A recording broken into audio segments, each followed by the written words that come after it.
মৰমৰ অষ্টমমান শ্ৰেণীৰ ছাত্ৰ ছাত্ৰীসকল ইতিমধ্যে আগৰ এক্সাৰসাইজৰ কোৱেশ্চন নম্বৰ 4 লৈকে তোমালোকক মই বুজাই দিছো আজি কোৱেশ্চন নম্বৰ 5 ৰ পৰা আৰম্ভ কৰিছো কি আছে এটা সুষম বহুভুজৰ এটা বহিকোণৰ যোগ 30 ডিগ্ৰী হলে বহুভুজটোৰ বাহুৰ সংখ্যা কিমান আচ্ছা এইখিনিতে তোমালোকে এটা বস্তু লক্ষ্য কৰা সুষম বহুভুজ কাক বলে মই তোমালোকক দেখুৱাই দিছো সুষম বহুভুজ হয়নে যি বহুভুজৰ বাহু কেইটা সমান থাকে ফৰ এক্সাম্পল এটা এটা তোমালোকৰ সুষম বহুভুজ হয়নে ইয়াৰ কি কৈছে তোমালোকৰ বহিকোণ এটা বহিকোণৰ মাপ দি আছে তোমালোকৰ 30 ডিগ্ৰী আচ্ছা বহিকোণ তোমালোকে জানা যে বহুভুজ এটাৰ বহিকোণৰ সমষ্টি কিমান হয় 360 ডিগ্ৰী হয়নে আৰু তোমালোকক দিয়া কোণটো কিমান 30 ডিগ্ৰী হয়নে এতিয়া তোমালোকে হৰণ কৰাচোন বাৰু এই এটা ডিগ্ৰীটো মই এনে কাটি দিছো ৰবা ডিগ্ৰীটোলৈ কনফিউজ নহবা তোমালোকক কৈছো ডিগ্ৰীটো বাদ দি থাক এটা কাটিম আমি এই 0 কাটিলা তাৰ পিছত 3d 312 জাৰ 36 তেনেহলে আমাৰ কিমান ওলাল 12 ওলাল তেনেহলে বহুভুজটোৰ বাহুৰ সংখ্যা কিমান হ'ব 12 12 হয়নে 5 নম্বৰটো আচ্ছা লিখিবা কেনেকৈ তোমালোকে মই স্পষ্টভাৱে লিখি দিছো ৰবা এনেকৈ দিবা তোমালোকে 5 নম্বৰ সলিউশন দিয়াৰ পিছত এনেকৈ লিখিবা দিয়া আছে মানে থিটা ইজ ইকুৱেল টু কিমান 30 ডিগ্ৰী হয়নে তেনেহলে বাহুৰ সংখ্যা উলিয়াব লাগে লিখিবা আমি জানো কি জানো যে n মানে বাহুৰ সংখ্যা ইকুৱেল টু 360 ডিগ্ৰী আৰু তলত লিখিবা 30 নাই এইবাৰ তোমালোকে হৰণ কৰি দিবা 3 12 গুণ 36 তানে n ৰ মান কিমান হল বাহু 12 তাৰ পিছত লিখিবা নিৰ্ণয় বাহুৰ সংখ্যা 12টা এনেকৈ লিখিলে আনসাৰটো একদম স্পষ্ট হৈ যায় নেক্সট কোৱেশ্চনটো তোমালোকক বুজাই দিছো 6 নম্বৰ আচ্ছা কি আছে 20টা বাহু বিশিষ্ট এটা সুষম বহুভুজৰ প্ৰত্যেকটো বহুকোণৰ যোগ কিমান হ'ব এই একেটাই ইয়াত তোমালোকৰ বাহুৰ সংখ্যা দিয়া আছে তোমালোকৰ বহিকোণৰ যোগ উলিয়াব দিছে নাই কি কৰিবা তোমালোকে কোৱেশ্চন নম্বৰ 6 টো এনেকৈ লিখিবা দিয়া আছে লিখিলা n বাহুৰ সংখ্যা n হয় 20 হয়নে তাৰ পিছত তোমালোকৰ উলিয়াব লাগে কি থিটা মানে বহিকোণৰ মাপ উলিয়াব লাগে তোমালোকে লিখিবা আমি জানো লিখাৰ পিছত থিটা ইজ ইকুৱেল টু কি লিখিবা তোমালোকে 360 বাই n লিখিবা আচ্ছা তাৰ পিছত তোমালোকে 360 ওপৰটো লিখিলাই তাৰ পিছত তলত লিখিলা তোমালোকে 20 n ৰ মান 20 কাটাকাটি কৰিলা আচ্ছা 2 18 36 তেনেহলে আমাৰ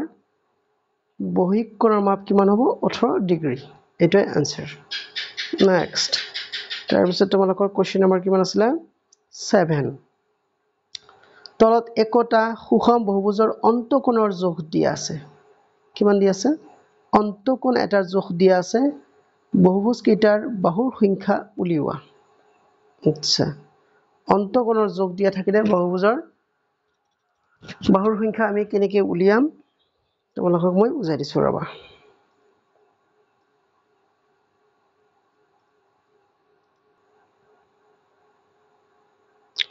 তেনেহলে মই তোমালোকক কৈছো মৰমৰ ছাত্ৰ ছাত্ৰীসকল যে ইয়াত কোৱেশ্চন নম্বৰ 7 টো মই কৈ দিছো একোটা সুষম বহুভুজৰ অন্তঃকোণ দিয়া আছে নহয় এক নম্বৰটো হ'ল 120 ডিগ্ৰী তেনেহলে আমাক কি উলিয়াব লাগে বাহুৰ সংখ্যা মনত ৰাখিবা এইবিলাক কিন্তু অন্তঃকোণৰ সমষ্টি দিয়া আছে 120 ডিগ্ৰী আচ্ছা এই ক্ষেত্ৰত তোমালোকে কৰিবা কি সা অন্তঃকোণ আছে আমাৰ 120 ডিগ্ৰী তেনেহলে বহিকোণ কিমান হ'ব বহিকোণ হ'ব তোমালোকৰ 180 ডিগ্ৰীৰ পৰা 120 ডিগ্ৰী তোমালোকে বাদ দিলা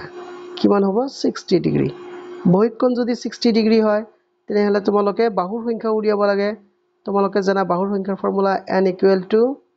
360 by theta নহয়নে তাৰপিছত তোমালোকে লিখিবা ইয়াত 360 থিটাৰ মান কিমান 60 হৰণ কৰিলা কাটাকাটি কৰিবা এবাৰ শূন্য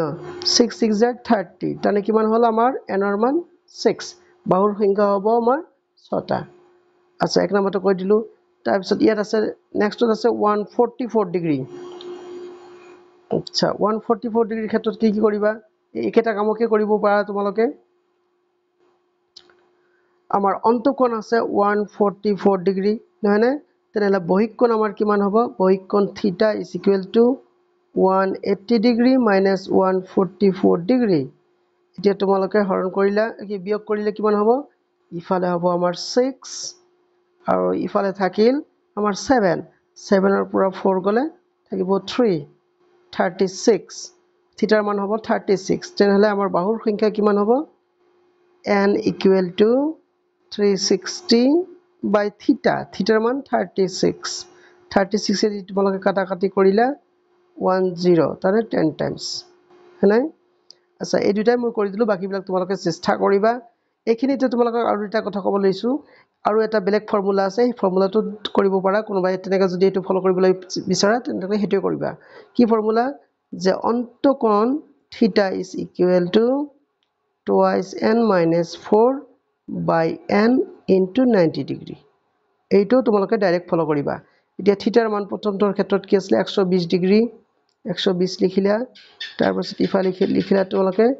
twice n minus 4 by n into 90 degree হয়নে আচ্ছা এইবাৰ তোমালোকে কৰিবা কি যেহেতু ইয়াত কোনো যোগ বিয়োগ নাই আৰু ইয়াত পূৰণ হৈ আছে গতিকে ইয়াত তোমালোকে ডাইৰেক্ট কাটিব পাৰিবা এই শূন্য শূন্য কাটি দিলা তোমালোকে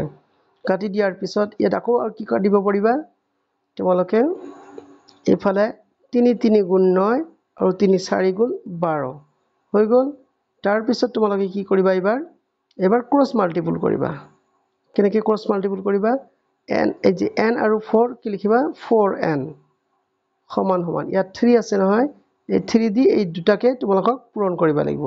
3 2 গুণ 6 6n 3 4 গুণ 12 1 2 এইবাৰ তোমালোকে কৰিবা কি ইফাল হিফাল কৰিবা ইফাল হিফাল কৰিলে তাৰ মানে 12 টো আমাৰ ইফালে আহিল আৰু 6n আছে নহয় আৰু 4n হিফালে গলে মাইনাস হ'ব 4n হয়নে implies 12 equal to 6n minus 4n equal to 2n এবাৰ কৰিবা কি ইয়াত 2 ইয়াত 6 দি কাটি দিলা তেনেহলে আমাৰ কি থাকিল n ৰ মান কিমান হ'ল 6 ওলালে এইকেটা ওলাব কিন্তু এটো তোমালোকৰ কাৰণে দীঘলীয়া হ'ব সেই কাৰণে মই এই শৰ্টকাট নিয়মটো তোমালোকক বুজাই দিছো ফাৰ্ষ্টতে আমি অন্তঃকোণৰ পৰা বহিক কোণ ওলাৰ পিছত তাৰ পিছত তোমালোকে এই 360 বাই থিটা দি হৰণ কৰি কাম কৰিবা সহজ হৈ যাব যি নহক যেটো তোমালোকক ভাল লাগে হেটো কৰিবা আৰু তদুপৰি যদি তোমালোকক আৰু কিবা কনফিউজন থাকে তোমালোকে মোক কমেন্ট কৰিবা মই তোমালোকক বুজাই দিম আৰু এইবাৰ আহা তোমালোকে কোৱেশ্চন নম্বৰ 8 লৈ তলত দিয়া সংখ্যাবোৰৰ বহুভুজ বাহুৰ সংখ্যা হলে প্ৰতিটো বহুভুজৰ অন্তঃকোণৰ সমষ্টি উলিওৱা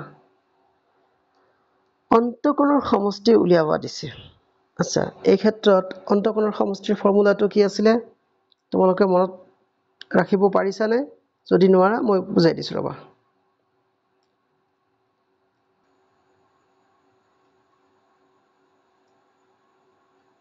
আচ্ছা তোমালোকৰ কোৱেশ্চন নম্বৰ 8 ত কি আছিল যে আমাক অন্তঃকোণৰ সমষ্টি উলিয়াব লাগে বাহুৰ সংখ্যা দিয়া আছে মানে বাৰু এই ক্ষেত্ৰত তোমালোকে কৰিবা কি আচ্ছা বাহুৰ সংখ্যা n এক নম্বৰটো মই দেখাই দিছো বাহুৰ সংখ্যা n ৰবা ধেত্ৰি আচ্ছা বাহুৰ সংখ্যা n আমাৰ কিমান দিয়া আছে n হয়তো 12 দিয়া আছে নেকি প্ৰথমটোত ৰবাচোন বাৰু 12 আছে n ৰ মান কিমান দিয়া আছে তোমালোকৰ 12 আমাৰ থিটাৰ মান উলিয়াব লাগে নাই থিটা ইকুৱেল টু হোৱাট তোমালোকে লিখিবা আমি জানো যে ত্ৰিভুজ কি বহুভুজ এটাৰ অন্তঃকোণৰ সমষ্টি theta equal to twice n minus 4 whole into 90 degree মানে এইটো ফৰ্মুলা ইউজ কৰিবা তোমালোকে আৰু আখে হৈ যাব তাৰ পিছত এবাৰ কৰিবা কি তাৰপিছত 2 n ৰ মান কিমান দিছিলে 12 minus 4 মানে হোল ইনটু 90 ডিগ্ৰী আছে হয়নে এবাৰ কৰিবা কি তাৰপিছত 2 বাৰং 24 কিমান হৈ গব 24 minus 4 হোল ইনটু 90 ডিগ্ৰী হয়নে 24 ৰ পৰা 4 গলে কিমান হ'ব 20 ইনটু 90 ডিগ্ৰী হয় নাই তাৰপিছত তোমালোকে এই দুটা পূৰণ কৰা 2 9 গুণ 18 18 দুটা শূন্য আছে দুটা শূন্য লগাই দিয়া ইমান ডিগ্ৰী হৈ গ'ল এইটো তাৰপিছত নেক্সট কি আছিল আৰু লাষ্টটো কৈ দিছোঁ 25 এনৰ মান কিমান আছে 25 আছে বাহুৰ সংখ্যা আছে আমাৰ 25 আচ্ছা বাহুৰ সংখ্যা 25 থাকিলে কেনেকৈ কৰিবা এনেকৈ লিখা তোমালোকৰ লাষ্টটো কৈছে তাৰমানে দিয়া আছে এনেকৈ লিখিবা দিয়া এই ৰবা কোৱেশ্চন নম্বৰটো মই বুজাই দিছোঁ আগৰ